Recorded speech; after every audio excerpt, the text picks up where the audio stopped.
quantidade de perguntas. E teve uma que a gente recebeu aqui, 9 perguntas com conteúdo igual. Eu não vou ler as 9, vou resumir uma.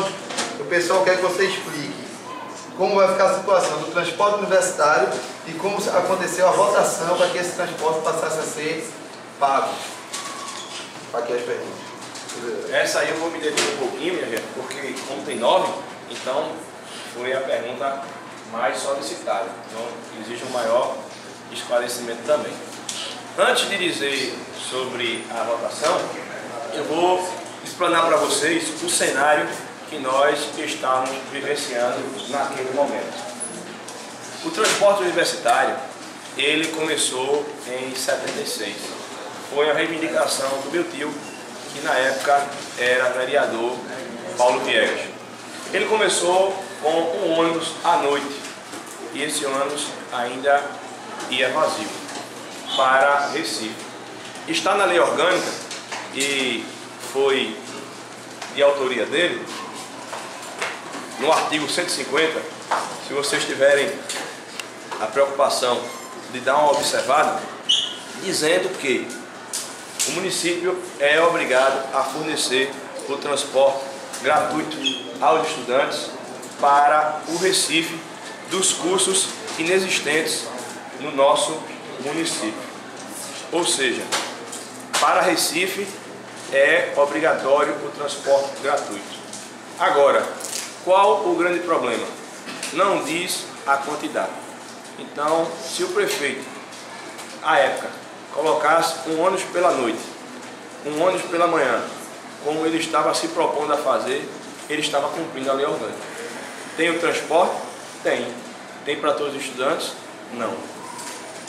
Essa situação veio ao longo do tempo se agravando, porque vocês sabem que a cada 6 meses entram novos universitários, o que é muito importante. Antigamente, se cursar um curso superior no Brasil era muito difícil. Hoje, com o aumento do número de faculdades, com o aumento do poder aquisitivo das pessoas, então hoje muitos e muitos brasileiros estão tendo a oportunidade de fazer um curso superior, porque é importante.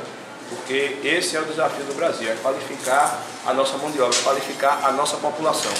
Então, antes da chegada da aprovação do projeto, inúmeras reuniões foram feitas, inúmeras, e eu participei de todas, buscando uma solução. Se vocês se recordam, inúmeros problemas aconteceram, como estudantes na frente de ônibus, na rua direita, sem deixar os ônibus viajarem para Recife. Por quê?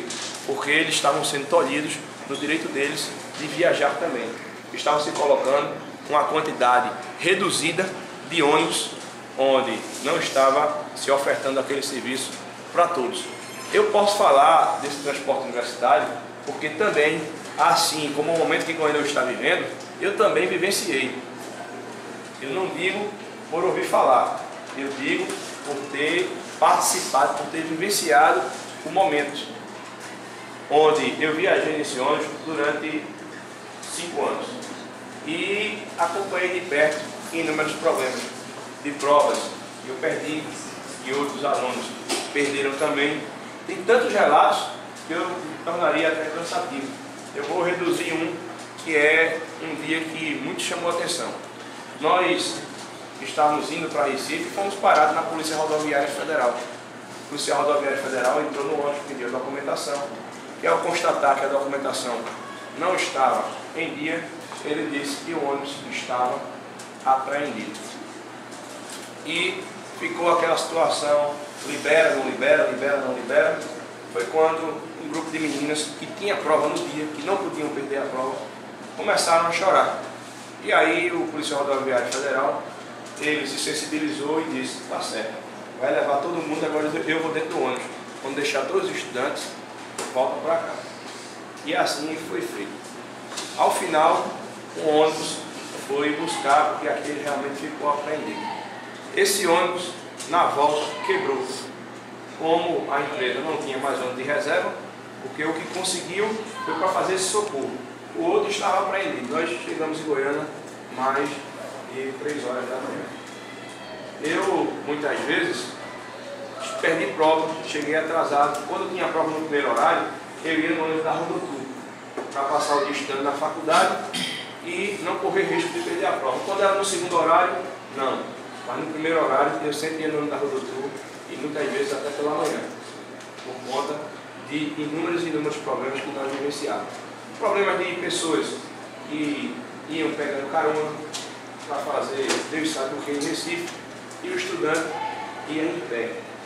Eu, quanto a isso, nunca fiz confusão, porque alguns iriam para trabalhar, mas o ônibus é do estudante. Outros não iriam para trabalhar, iam para passear, para se divertir, e aí o estudante, o ônibus é do estudante. Outro problema que eu pude constatar é nós voltando, a grande maioria dormindo, e de repente um grande estrondo, porque o pneu estourou, porque estava careca. O pneu baixar na estrada é normal, até um carro novo acontece, até carro novo quebra também, mas uma semana um ônibus quebrar 3 vezes, houve uma reunião que eu me recordo, que nós nos dirigimos para a Secretaria da Educação, na época, e isso não foi apenas uma oportunidade, mas uma época, eu me lembro, a diretora, a secretária era a doutora Dona Janete, que nos recebeu muito bem, atenciosamente, anotou todos os problemas, chamou o dono da empresa, mostrou os problemas que estavam acontecendo. Ele disse que realmente o ônibus ia passar o final de semana inteiro fazendo a manutenção para isso não mais acontecer, e posteriormente voltou tudo a acontecer da mesma forma. Então o objetivo foi melhorar o transporte. Eu já estive no ônibus onde o ônibus bateu por falta de freio, colocando em risco a vida de todos os estudantes. Então eu conhecia aquela realidade, aquele problema. E, além do mais, tinha que se tomar uma decisão. A prefeitura, o prefeito, disse que ou o projeto seria aprovado, ou iria colocar um ônibus pela noite e um ônibus pela manhã. E iria cumprir a lei orgânica, e com isso, quem conseguisse a vaga do ônibus, iria. Quem não conseguisse, não havia o que fazer. O serviço público tem uma série de problemas que a iniciativa privada não tem. Por exemplo, quem faz o transporte universitário, antigamente, é quem vence a licitação. Quem vence a licitação é quem coloca o menor preço. Nem sempre quem coloca o menor preço presta o melhor serviço. Por exemplo, tem aqui na cantina uma coxinha por R$1 e tem outra por R$1,50. Talvez aquela de R$1 seja mais gostosa, talvez não. Quando você for comprar, você vai comprar aquela que você gostar mais e aqui o bolso permitir. Mas no serviço público não é assim. No serviço público ganha quem coloca o menor preço. E muitas vezes quem coloca o menor preço não presta o melhor serviço. Mas ele ganhou o direito de prestar aquele serviço.